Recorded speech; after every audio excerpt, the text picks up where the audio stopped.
some of those lessons. That's why he registered in the Library of Congress under the Clock of Destiny, which is really Circle 7.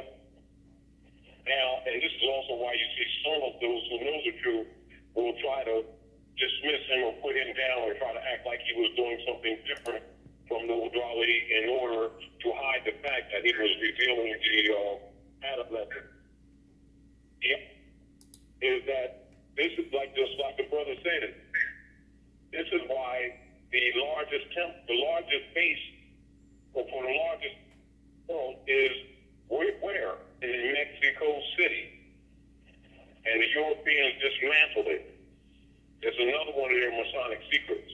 This is also why George Washington's Grand Masonic Museum is located in Washington, D.C., but actually right off the outskirts, and they name it after Alexander the Great, which is Alexandria, Virginia, where Chief Justice Ben Bays says is in a glass case, which we've shown to people many times, and which I'm sure the brother knows, and why the layout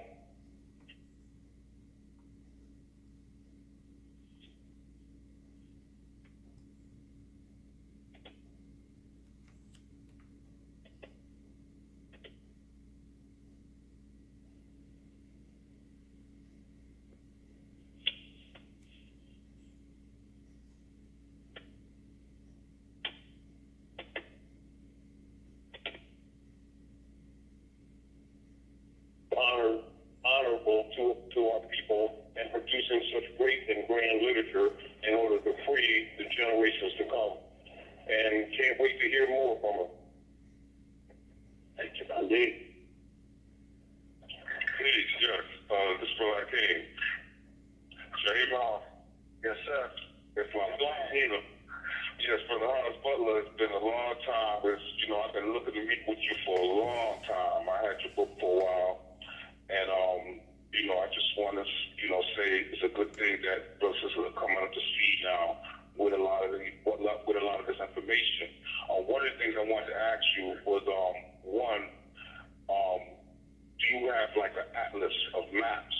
Because a lot of what you present will be very good if people had a visual of it and they got to see it. Because many of our people, as you know, is not very good in terms of geography and chronology. And I was going to say, if not, I would love to, possibly, work with you on something like that as a process to put together some type of atlas of various maps, laid out chronologically so people could see what you're saying in terms of the movements of the people, the different things that were taking place, and so on and so forth. Because now's the time for all this to come unveiled now, and we see this, documented visually for people so they can really see this. Right. That's been the one large deficiency that has been called to mind. That I should have made that map. After the 12 years of looking through the ancient literature to find where the cities were, I had them, and I knew where the places were. But I wanted to be more exact. I wanted to get as exact as I could, so that when the brother said, "Here is Asia," I didn't want it to cut off.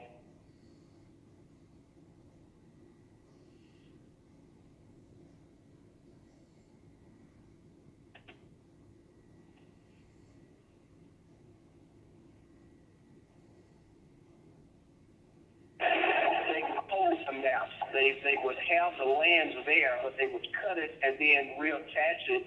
And when you look at it on the map, you say, well, wait, I don't see any land on the planet that looks like this. But you have to understand that straight line there on that map is the section where you take it off, and here is Upper Egypt, and you put it where it needs to be, and then that leaves you with Lower Egypt there. It's like that. They had the maps coded.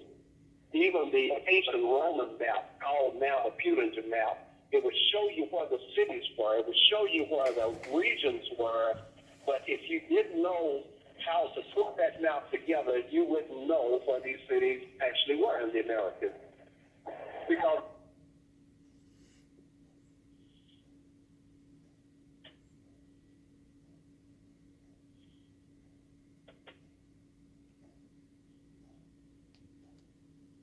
and West Africa is so close to South America that it made it very easy for them to have commerce back and forth.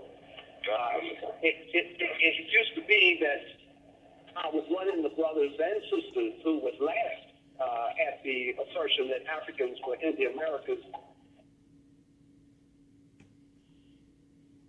as early as 20,000 and 22,000 BC, and they said immediately they would say, well, that must have happened when the land was all joined together as one land, Pangea. And I just have to shake my head at the ignorance of it. They didn't question how Columbus would get on the ship and come to the Americas. They never questioned. Never. They said, Vikings, nobody. Everybody could, as long as you were not black, you could be in a ship, and nobody would question you being in a ship. But as soon as you put a black in a ship, as soon as you put an African in a ship, then that was a problem. Well, how did they get there?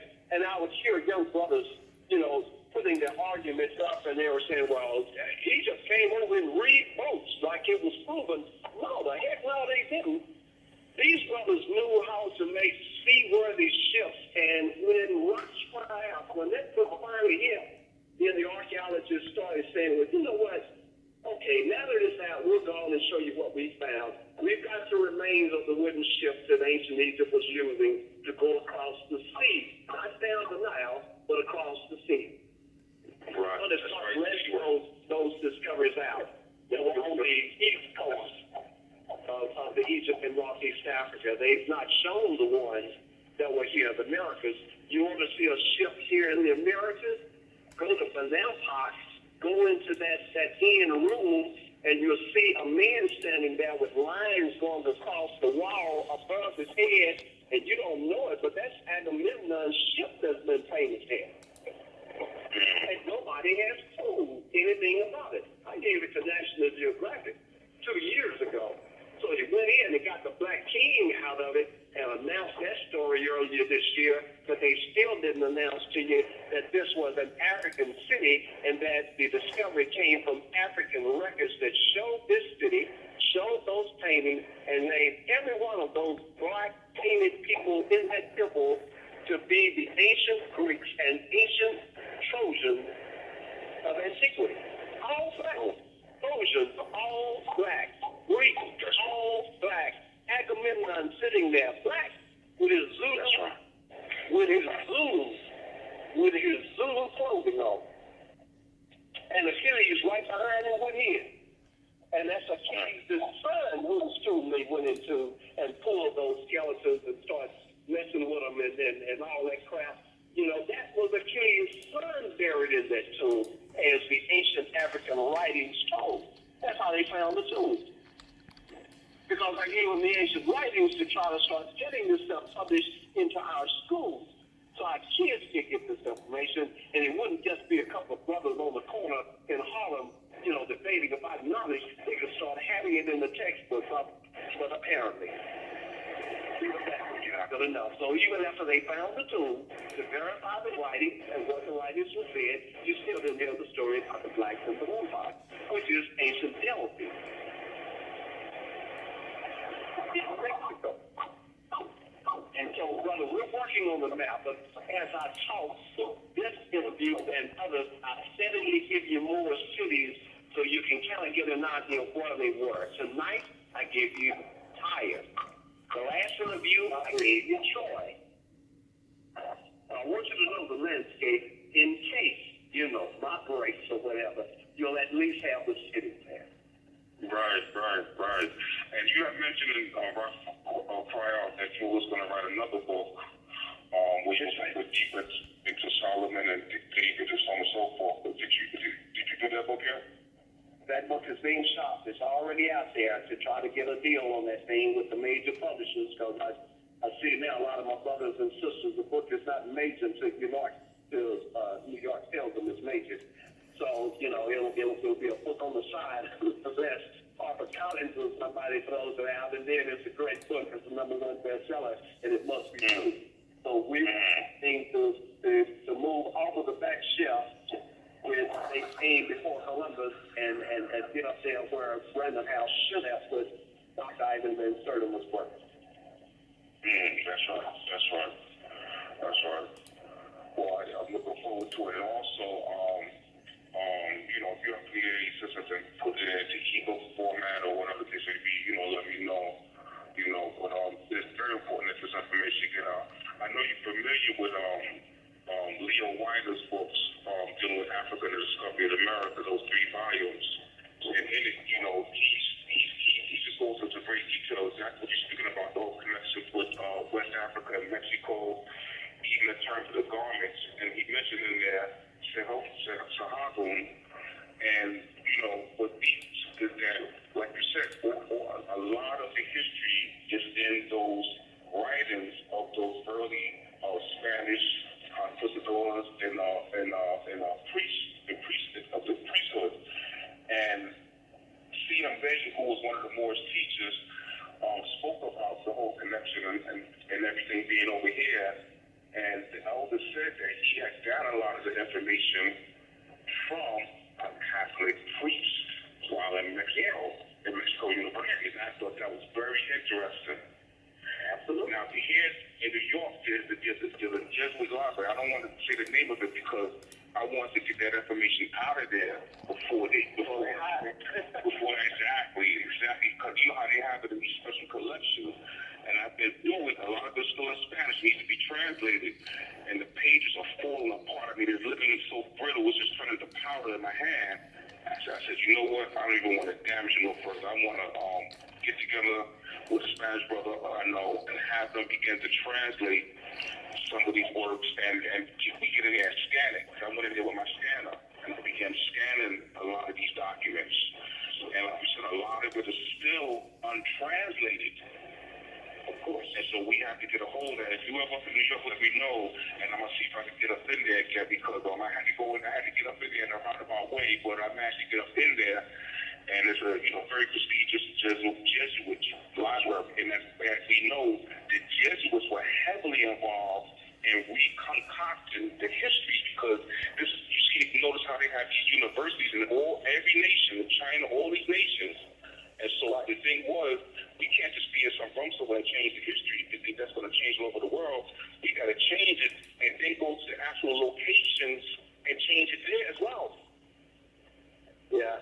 Well, here's the other thing. If you want to know where the ancient places were, the important ancient places, often all you have to do is follow the cathedrals because they were coming in being real slick.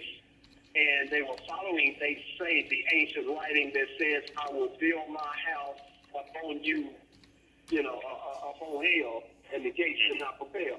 And so they were coming in and they were finding the ancient places and building cathedrals on top of them.